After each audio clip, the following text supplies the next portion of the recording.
हाँ तो नमस्कार मेरे प्यारे साथियों, कैसे हैं आप लोग। हम उम्मीद करते हैं कि आप लोग बहुत अच्छे हों, स्वस्थ होंगे, मस्त होंगे और तंदुरुस्त होंगे। जैसा कि हम लोगों ने आज एक टॉपिक उठाया है जिसका नाम है हिंदी व्याकरण। क्या? हिंदी व्याकरण। हिंदी व्याकरण को पढ़ते हैं इससे पहले एक सुविचार है। सुविचार को बड़ा ध्यान से सुनिएगा कि जब तक किसी काम को नहीं किया जाए, कि जब तक किसी काम को नहीं किया जाए तब तक वह नामुमकिन ही लगता है। किसी काम को आप शुरू कर दीजिएगा वो आपको नामुमकिन नहीं लगेगा। तो हम लोग क्या पढ़ रहे थे? हम लोग पढ़ रहे थे हिंदी। हम लोग पढ़ रहे थे हिंदी। देखिए हिंदी में होता ना है, इसमें दो पार्ट होता है। एक होता है बुक और एक होता है ग्रामर। देखिए जो बुक होता ना है, बुक होता है 40% और ग्रामर होता है आपका 60%। अगर ग्रामर को आप अच्छे से पढ़ लेते हैं, अगर बुक को नहीं भी पढ़ते ना है तो समझिए कि आप मतलब कुछ के एग्जाम में 10th हो या 11th हो या 12th हो, किसी के एग्जाम में आप 100/100 कितना, 100/100 हिंदी में लान सकते हैं। या कॉम्पिटेटिव के कुछ भी एग्जाम हो उसमें आप 100/100 लान सकते हैं। तो हम लोग को आज पढ़ना है व्याकरण। क्या पढ़ना है हम लोग को? हम लोग को पढ़ना है ग्रामर व्याकरण। तो ग्रामर व्याकरण में सबसे पहले एक चीज बताइए। देखिए आज हम लोग पढ़ेंगे हिंदी ग्रामर। देखिए इसको मैं दो चीज पढ़ेंगे, एक चीज पढ़ेंगे भाषा, एक चीज पढ़ेंगे व्याकरण। हिंदी में देखिए, हिंदी में लोग दो चीज पढ़ेंगे, एक चीज पढ़ेंगे भाषा, एक चीज पढ़ेंगे क्या, व्याकरण। तो हिंदी की हम लोग सबसे पहले बताइए कि भाषा और व्याकरण। आज हम लोग क्या पढ़ने वाला है? हम लोग पढ़ने वाले हैं भाषा। व्याकरण की क्लास जो है वो कल होगी और आज हम लोग पूरा भाषा को पूर्णतः कंप्लीट करेंगे। ठीक है। देखिए जो बताइए कि जो हिंदी है ना, हिंदी, हिंदी शब्द की उत्पत्ति कहाँ से हुई थी? जो हिंदी शब्द है इसकी उत्पत्ति कहाँ से हुई? कौन नदी से हिंदी शब्द की उत्पत्ति हुई थी? ऐसा कौन सा नदी है जिससे हिंदी शब्द की उत्पत्ति हुई थी? हिंदी शब्द की उत्पत्ति के लिए आपको याद रखना होगा सिंधु नदी। सिंधु नदी। अब बोलिए कि सिंधु नदी से हिंदी की उत्पत्ति कैसे हो गई? सिंधु नदी से हिंदी की उत्पत्ति कैसे हो गई? तो देखिए जो वहां के लोग थे ना, उस स को पढ़ते थे, स को पढ़ते थे ह, तो ये कुछ हो जाएगा हिंदू नदी, मतलब हिंदू। हिंदू हो गया। अब हिंदू हो गया तो हिंदू से जहाँ मतलब जहाँ सिंधु नदी था ना, जहाँ सिंधु नदी, वहां के आसपास के लोग रहते थे ना, आसपास के जो जो लोग रहते थे उसको देखिए, जैसे कि सिंधु नदी था ठीक, और सिंधु नदी को उन लोग क्या पढ़ते थे? हिंदू। क्या सर उन लोग पढ़ते थे, हाँ तो हो जाएगा हिंदू। और जहाँ सिंधु नदी के आसपास के लोग रहते थे ना उसको बोलते थे हिंदुस्तान। कुछ पढ़ते थे हिंदुस्तान। तो यहीं से हिंदी शब्द की उत्पत्ति हुआ था। हिंदुस्तान से हिंदू शब्द की उत्पत्ति हुई। तो हम लोग को हिंदी में आज क्या पढ़ना है? भाषा और व्याकरण। क्या हम लोग को पढ़ना है हिंदी में? भाषा और व्याकरण। हमको एक चीज बताइए कि भाषा को पढ़ने से पहले दो तीन को फैक्ट है, दो तीन को फैक्ट को समझना बहुत जरूरी है। दो तीन को फैक्ट क्या है कि पहला फैक्ट, आधुनिक, आधुनिक हिंदी के पिता, आधुनिक हिंदी के पिता कौन है? आधुनिक हिंदी के पिता कौन है? जो आधुनिक हिंदी है, आधुनिक हिंदी के पिता कौन है बताइए? आधुनिक हिंदी के पिता है भारतेंदु हरिश्चंद्र। भारत भारतेंदु हरिश्चंद्र। आधुनिक हिंदी के पिता कौन है? आधुनिक हिंदी के पिता है आपका भारतेंदु हरिश्चंद्र। और जो हिंदी है ना, हिंदी हम लोग का कौन भाषा है? हिंदी हम लोग का राजभाषा है। हिंदी हम लोग का मातृभाषा है। हिंदी हम लोग का कौन भाषा है? मातृभाषा है। देखिए अगर हम लोग से कोई पूछे कि राजभाषा हिंदी है और राष्ट्रभाषा क्या है, आप लोग हमको बताइए कि जो राष्ट्रभाषा है, राष्ट्रभाषा हम लोग का क्या है? जो राष्ट्रभाषा हम लोग का क्या है? देखिए राष्ट्रभाषा कभी नहीं होता है मेरे भाई। जो राष्ट्रभाषा है ना वो कभी नहीं होता है। देखिए राष्ट्रभाषा मतलब क्या होता है कि जो सबसे ज्यादा राष्ट्र में बोला जाए। जैसे कि राष्ट्र मतलब क्या होता है? राष्ट्र मतलब होता है देश, और देश में सबसे ज्यादा जनसंख्या, मतलब सबसे ज्यादा जनसंख्या बोलने वालों का है हिंदी। सबसे ज्यादा भारत देश में क्या बोले जाते हैं? हिंदी बोले जाते हैं।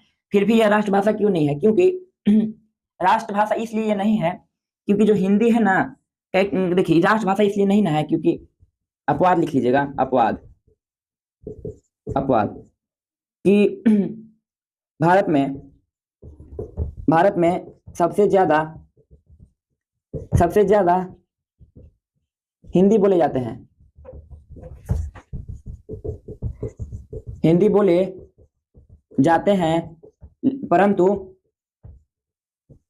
यह फिर भी राष्ट्रभाषा नहीं है, राष्ट्रभाषा नहीं है। देखिए अपवाद में, देखिए राष्ट्रभाषा हम लोग का कुछ नहीं है, राष्ट्रभाषा हम लोग का कुछ नहीं है, क्योंकि देखिए राष्ट्रभाषा हम लोग किसे कहेंगे? सबसे ज्यादा देखिए मान लीजिए कि भारत है, भारत अगर भारत में सबसे ज्यादा आपको हिंदी बोला जा रहा है तो हिंदी राष्ट्रभाषा होना चाहिए, लेकिन भारत में हिंदी राष्ट्रभाषा नहीं है, क्योंकि भारत सबसे सबसे ज्यादा हिंदी लोग बोल जाते हैं, परंतु यहाँ फिर भी राष्ट्रभाषा नहीं है। कि हिंदी क्यों नहीं है राष्ट्रभाषा? क्योंकि जो हिंदी हिंदी है ना, वो संविधान में नहीं लिखा गया कि कोई राष्ट्रभाषा हो सके, इसलिए राष्ट्रभाषा नहीं है। देखिए हम लोग राजभाषा किसे बोलेंगे? जो राजभाषा है ना, राजभाषा हम लोग किसे बोलेंगे? सरकारी कामकाज में जो काम होता ना है, जैसे कि राजभाषा हम लोग का क्या है? हिंदी। सरकारी कामकाज में होने वाले भाषा को हम लोग राजभाषा बोलते हैं। सरकारी कामकाज में होने वाले भाषा को हम लोग क्या बोलते हैं? राजभाषा बोलते हैं। तो राजभाषा हम लोग को, राजभाषा आप लोग समझ में आ गया होगा। एक चीज बताइएगा कि आधुनिक जो थी 8वीं अनुसूची में क्या 8वीं अनुसूची में कितने भाषा को दर्जा प्राप्त है? रुकिए, 8वीं अनुसूची में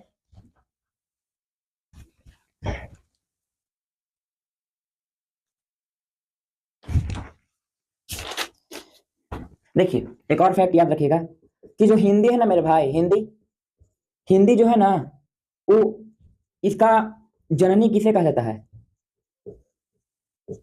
हिंदी का जननी बताइए कौन है? जो हिंदी का जननी है मेरे भाई, इसे किसे कहा जाता है? हिंदी का जननी आपको संस्कृत का कहा जाता है। किसको? संस्कृत को क्या कहा जाता है? हिंदी का जननी। देखिए जो संस्कृत वर्ड है ना, जैसे कि सह, तो, ते, देखिए जो स है, तो इसको में अगर हम अति को हटा देते हैं, देखिए स जो बच गया ना, स जो है उस अति हिंदी है। अगर ये देखिए तो भी हिंदी है, इसलिए जो संस्कृत भाषा है ना, हिंदी भाषा है ना, उसका जननी संस्कृत भाषा को कहा जाता है।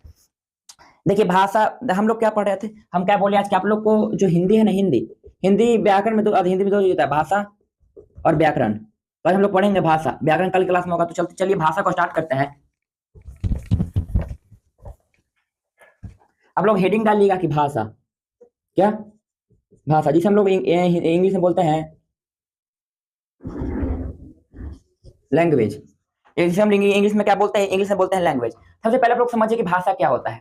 जो हम लोग बोल रहे हैं वो मतलब देखिए, अगर एक बार हिंदी बोलने वाला आ गया, ठीक, आपको हिंदी एक बोलने वाला है और आप लोग दोनों बात कर रहे हैं तो जैसे कि कोई आपको पेट में दर्द है, ठीक, अगर आपको पेट में दर्द है, ठीक, दर्द है, तो अगर हिंदी बोल रहे हैं आप और कोई समझने वाला भी हिंदी है, जो समझ रहा है वो भी हिंदी समझ रहा है, तो उसको बात आपको समझ में आएगा ना कि वो क्या बोलना चाहता है। मान लीजिए कि वो चाइनीज आ गया आपके पास, ठीक, और वो बोल रहा है कि कुछ बोल रहा है, तो आपको थोड़ी समझ में आया कि वो क्या बोल रहा है। इसलिए भाषा बहुत जरूरी है भाषा को समझने के लिए। देखिए भाषा हम लोग किसे कहेंगे? भाषा हम लोग कहेंगे किसे? भाषा किसे कहते हैं? बताइए आप लोग पहले कि भाषा किसे कहते हैं? भाषा को हम लोग मतलब कैसे डिफाइन करें? देखिए भाषा उसे कहते हैं, भाषा वह है जिसके द्वारा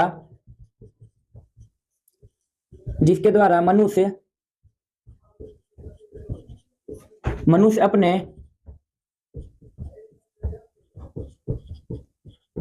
विचारों को दूसरे जगह प्रकट करता है। मनुष्य अपने विचारों को दूसरी जगह प्रकट करता है। भाषा क्या है?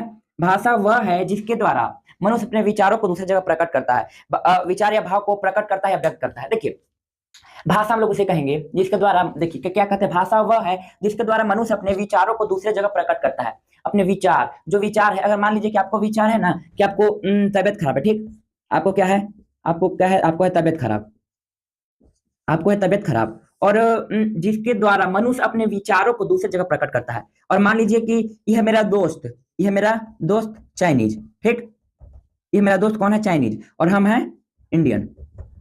हम इंडियन में क्या बोल जाता है? हिंदी। हाँ, ये हम बोल रहे हैं हिंदी, ये भी बोल रहा है चाइनीज। हमको चाइनीज नहीं आता है, एक भाषा है चाइनीज जो है एक भाषा है। तो ये कुछ बोलेगा कि इसका तबियत खराब है, तो हमको समझ आएगा नहीं ना, हमको समझ नहीं आएगा। इसी को भाषा बोलते हैं कि अपने विचारों को दूसरी जगह प्रकट करता है, उसे हम लोग बोलते हैं भाषा। तो देखिए भाषा हम लोग किसके बोलेंगे? जिसके द्वारा मनुष्य अपने विचारों को दूसरी जगह प्रकट करता है। देखिए भाषा 3 प्रकार के होता है। भाषा कितने प्रकार के होते हैं? भाषा होते हैं 3 प्रकार के। देखिए पहला जो भाषा होता है उसे बोलते हैं मौखिक भाषा। मौखिक भाषा हम लोग किसे बोलेंगे? कि जिसके द्वारा, जैसे कि मौखिक भाषा हम बोल के जो चीज को व्यक्त कर सकते हैं, बोल के, जैसे कि हम बोल रहे हैं कि हेलो मेरे डियर फ्रेंड्स, ये जो है वो है, ये आपका है मौखिक भाषा। हम जो बोल रहे हैं कि हेलो माय डियर फ्रेंड्स, ये है आपका मौखिक भाषा। अब हम यही चीज को लिख देते हैं कि हेलो माय डियर फ्रेंड्स, ये कुछ हो जाएगा, ये हो जाएगा आपका लिखित भाषा। देखिए पहला जो होता है उसको बोलते हैं मौखिक भाषा, दूसरा जो होता है उसे बोलते हैं लिखित भाषा, और जो तीसरा होता है ना मेरे भाई, जो तीसरा होता है उसे हम लोग बोलते हैं सांकेतिक भाषा। जो तीसरा होता है उसे हम लोग क्या बोलते हैं, उसे बोलते हैं सांकेतिक। तो सांकेतिक भाषा कैसे मेरे भाई, देखिए सांकेतिक भाषा आप लोग समझिएगा, जैसे कि ऐसे, जैसे कि इधर आओ, हम्म हम्म हम्म, पानी पीना है, जैसे हो जाएगा आपका सांकेतिक भाषा। जैसे लिखित भाषा हेलो, जैसे हम मौखिक भाषा हेलो माय डियर फ्रेंड्स, वैसे हम लिख दिए कि हेलो माय डियर फ्रेंड्स, ये हो जाएगा आपका लिखित भाषा। और जो सांकेतिक भाषा होता है उसे सांकेतिक भाषा हो गया। तो हमको उम्मीद है कि आप लोग को भाषा समझ में आ गया होगा। देखिए लिख देते हैं कि भाषा कितने प्रकार के होते हैं मेरे भाई। भाषा जो होता है ना, भाषा भाषा होते हैं, भाषा कितने प्रकार के होते हैं, भाषा भाषा कितने प्रकार के होते हैं। भाषा जो होते हैं ना मेरे भाई, भाषा होता है आपका 3 प्रकार के। पहला जो होता है मौखिक, दूसरा जो होता है लिखित, तीसरा जो होता है सांकेतिक। तीसरा जो भाषा होता है उसके बोलते हैं सांकेतिक भाषा। इसका डिफरेंस शॉर्ट में याद रखिएगा, जिस भाषा को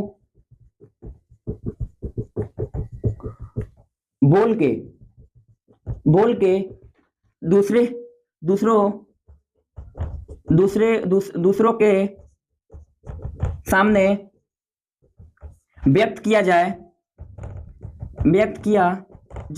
उसे हम लोग बोलते हैं मौखिक भाषा। जिस भाषा को हम लोग लिख के दूसरे सामने व्यक्त करते हैं उसे बोलते हैं, जिस भाषा को संकेत के द्वारा दूसरे सामने व्यक्त करते हैं उसे बोलते हैं सांकेतिक भाषा। तो हमको उम्मीद है कि आप लोग को ये तीनों भाषा समझ में आ गया होगा। भाषा के जो तीनों प्रकार है उसके बारे में आप लोग को समझ में आ गया होगा। तो सबसे पहले 2-3 को भाषा होते हैं उसके बारे में हम लोग जानते हैं।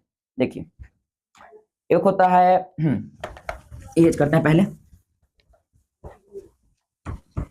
एक होता है आपका मातृभाषा। क्या होता है, एक होता है आपका मातृभाषा।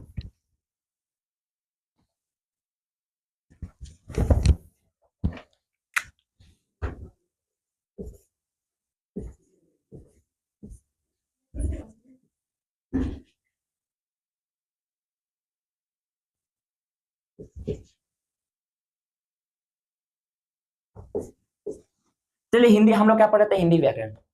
हिंदी व्याकरण में देखिए सबसे पहले हम लोग 2-3 को टॉपिक पढ़ना रहता है। जैसे पहला आपका मातृभाषा। पहला क्या आपका मातृभाषा। मातृभाषा हम लोग किसे बोलेंगे, मातृभाषा। आप लोग नहीं बोलते हैं कि आज मातृभाषा, आज मातृभाषा का एग्जाम है, आज कुछ एग्जाम है आपका, आज है मातृभाषा का एग्जाम। तो मातृभाषा हम लोग किसे बोलेंगे, मातृभाषा हम लोग उसे बोलेंगे जिसे हम लोग, जैसे देखिए मातृभाषा हम लोग किसे बोलेंगे, जिसे हम लोग अपने जिस जिस भाषा को माँ या बाप द्वारा माँ बाप द्वारा सिखाया जाए उसे क्या बोलते हैं मेरे भाई, उसे बोलते हैं मातृभाषा। उसे क्या बोलते हैं, उसे बोलते हैं मातृभाषा। देखिए मातृभाषा, जिस भाषा को माँ बाप कुछ ना कुछ तो बात जरूर बताए होंगे, उसे हम लोग क्या बोलते हैं, उसे बोलते हैं मातृभाषा। तो मातृभाषा तो समझ में आ गया होगा आप लोग को। देखिए मातृभाषा जो होता है ना, एक होता है आपका राजभाषा, राष्ट्रभाषा और क्षेत्र भाषा। देखिए हम राजभाषा के बारे में आप लोगों को बता दिए, राष्ट्रभाषा के बारे में बता दिए, और क्षेत्र भाषा एक बचल है। क्षेत्र भाषा हम लोग किसे बोलेंगे, क्षेत्र में बोले जाने वाली भाषा को, हम लोग क्षेत्र भाषा बोलते हैं। क्षेत्र में जो भाषा बोली जाती हो, जैसे कि क्षेत्र में अगर बोली जाती है आपको हिंदी, तो हिंदी आपका हो जाएगा क्षेत्र भाषा। अगर क्षेत्र में आपको इंग्लिश बोली जाती है तो इंग्लिश हो जाएगा आपका क्षेत्र भाषा। तो मातृभाषा को लोग समझ होंगे, मातृभाषा किसे बोलते हैं, राजभाषा, राष्ट्रभाषा, क्षेत्र भाषा, इस बारे में आप लोग को कॉन्सेप्ट क्लियर होगा। तो हम लोग का जो लास्ट टॉपिक है उसको बोलते हैं, आज का जो लास्ट टॉपिक है उसको चलिए देखते हैं। ये लास्ट टॉपिक है आज का, उसे बोलते हैं लिपि। उसे क्या बोलते हैं, उसे बोलते हैं लिपि। तो लिपि जो है ना मेरे भाई, लिपि किसे बोलते हैं आप बताइए, लिपि हम लोग किसे बोलते हैं। जैसे कि देखिए लिपि हम लोग उसे बोलेंगे कि जिस भी भाषा को लिखने के लिए जो संकेत का उपयोग किया जाता है उसे हम लोग बोलते हैं लिपि। देखिए जिस भी भाषा को लिखने के लिए जिस संकेत का प्रयोग किया जाता है, जिस संकेत का प्रयोग किया जाता है उसे उसे लिपि कहते हैं। उसे क्या कहते हैं? उसे लिपि कहते हैं। देखिए जो लिपि है ना, जैसे कि अगर हम अपना हिंदी की बात कर ले, हिंदी का जो लिपि उसे देवनागरी बोलते हैं। अब उसका संकेत कैसे? उसका संकेत देखिए ऐसे है, आ ई। अगर हम रोमन की बात करें, अगर हम इंग्लिश की बात करें, तो इंग्लिश का जो लिपि है उसे बोलते हैं रोमन। ठीक, तो रोमन का क्या है? ऐसे A B C D E, है ना रोमन। अब एक आधे रहता है उर्दू। उर्दू को होता है आपका फारसी। तो फारसी का क्या है? ऐसे हमको तो लिखना नहीं आता मेरे भाई, ऐसे ऐसे उर्दू ऐसी रहता है, ऐसे रहता है। तो उर्दू हो गया, ये हो जाएगा आपका हिंदी, ये हो जाएगा आपका इंग्लिश, ये सब आती लिपि हो गया आपका। तो चलिए कुछ लिपि का नाम है उसको लिखिएगा। तो जो इधर है भाषा, इधर आपका लिपि। तो जो भाषा है, सबसे पहले हम लोग हिंदी की बात कर ले। तो हिंदी का लिपि क्या है? हिंदी का लिपि है देवनागरी। क्या है हिंदी का लिपि? क्या है हिंदी का लिपि? आपका देवनागरी। तो दूसरा है उसे हम लोग क्या बोलते हैं? वो संस्कृत। संस्कृत, संस्कृत का क्या है? देवनागरी ही। संस्कृत का भी क्या है? देवनागरी। तो तीसरा है आपका मेरे भाई, उसको बोलते हैं नेपाली। जो नेपाली भाषा है उसका भी क्या है? उसका भी है देवनागरी। देव। जो चौथा है मेरे भाई, उससे बोलते हैं इंग्लिश, अंग्रेजी। अंग्रेजी को क्या है? अंग्रेजी का है आपका रोमन। अंग्रेजी का क्या है? रोमन है। जो पांचवा है मेरे भाई, उसे हम लोग बोलते हैं उर्दू। पांचवा जो है उसे बोलते हैं उर्दू। उर्दू का क्या है? आपका फारसी। तो हमको उम्मीद है कि आप लोग को ये जो इतना 4-5 टॉपिक था, ये बहुत इंपॉर्टेंट है। इसमें से आपको एग्जाम में 2-3 नंबर आ जाएगा, 2 या 3 नंबर आपको एग्जाम में आ जाएगा। इसलिए आप लोग भाषा और लिपि को याद करके आइएगा। तो हम लोग मिलते हैं। जो हिंदी व्याकरण का 2 को पार्ट था हिंदी का, जो पहला था उसको बोलते थे भाषा, दूसरा था व्याकरण। तो भाषा तो कंप्लीट हो गया, आज व्याकरण को कल पढ़ते हैं। तो इसको याद कर लीजिएगा, जो भाषा और लिपि है ना, भाषा और लिपि ये बहुत काम आएगा आप लोग को। तो भाषा और लिपि याद करके आएगा अगला क्लास में। तो अगर वीडियो आप लोग को अच्छा लगा हो, अगर आप लोग को, अगर हम इस वीडियो को 100% देते हैं, तो आप लोग को कितना परसेंट समझ में आया? आप लोग कमेंट करके जरूर बताइएगा कि वीडियो आप लोग को कितना परसेंट समझ में आया। तो अगर इस वीडियो में आप लोग को कुछ ज्यादा नॉलेज मिला, कुछ एक्स्ट्रा नॉलेज और कुछ समझ में आया, तो वीडियो को लाइक करके, अगर चैनल पर नए हैं तो चैनल को सब्सक्राइब करके बेल नोटिफिकेशन को दबा दीजिएगा कि ऐसा वीडियो आते रहे तो आप लोग तक पहुंचते रहे।